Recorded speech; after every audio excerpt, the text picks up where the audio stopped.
Talking to kids about the facts of life has always been a tough gig for parents. And for the last few weeks, we've been following a group of very brave mums and dads as they tackled some really tough issues like bullying, death, body image and peer pressure.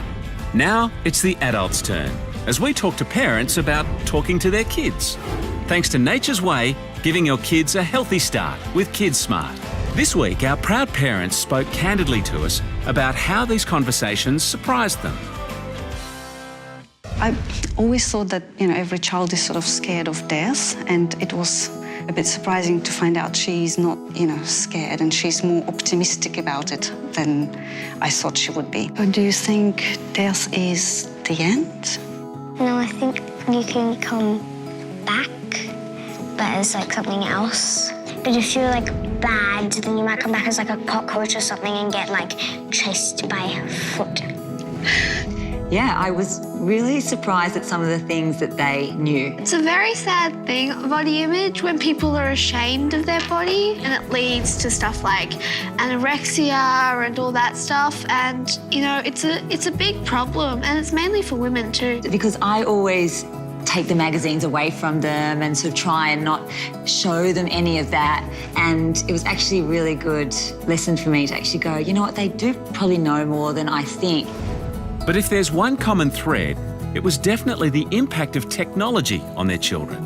I do feel like I'm playing catch up, and I feel like I need to be far more aware than I am of this problem with social media. Because the thing about bullying for your generation that's different than for me is that I didn't grow up with everybody on devices like Facebook or Instagram, whatever it is. They couldn't send messages to me when I was at home. So when I got home, we were always completely safe. And as parents, I think there is a bit of pressure at times.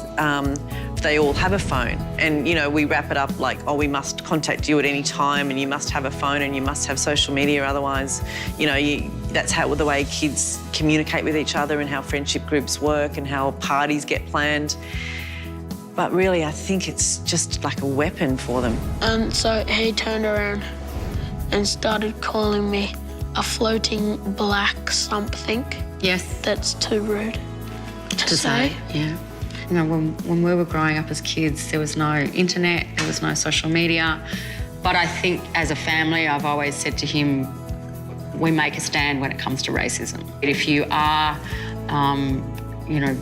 being taunted because of the colour of your skin, you have every right to stand up, and he does it. And that makes me really proud to be his mum. It's not a bad thing to be black, it's very normal. Yep. I was crying a bit because of how rude that was. Yeah. This happened when I was 10. In the end, though, all our parents agree. This generation of mums and dads are much more open to talking about the hard stuff than our parents ever were.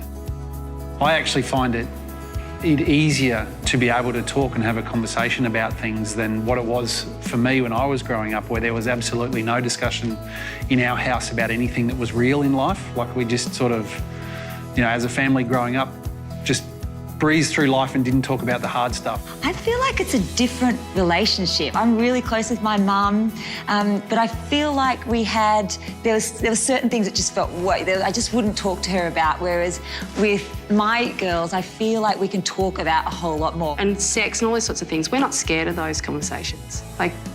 We're not embarrassed by them. The way my mother spoke of nothing. I didn't know about puberty, I knew of nothing. So when all these things happened, they happened to me with no conversations. And you just dealt with it. You just had to roll with it. But this is what I find really tricky, I think, as a parent. They're still so innocent, right? But yet at some point they're going to have to know. And, there's things that I want them to know about before they hear about other people. And yet I don't want to take away their innocence. So I'm just really not sure about how I'm going with it all. I just try and make sure that they know that I'm totally open to talking about things. But I guess at some point I might have to lock them in the car or something with me. Say, right, we're talking.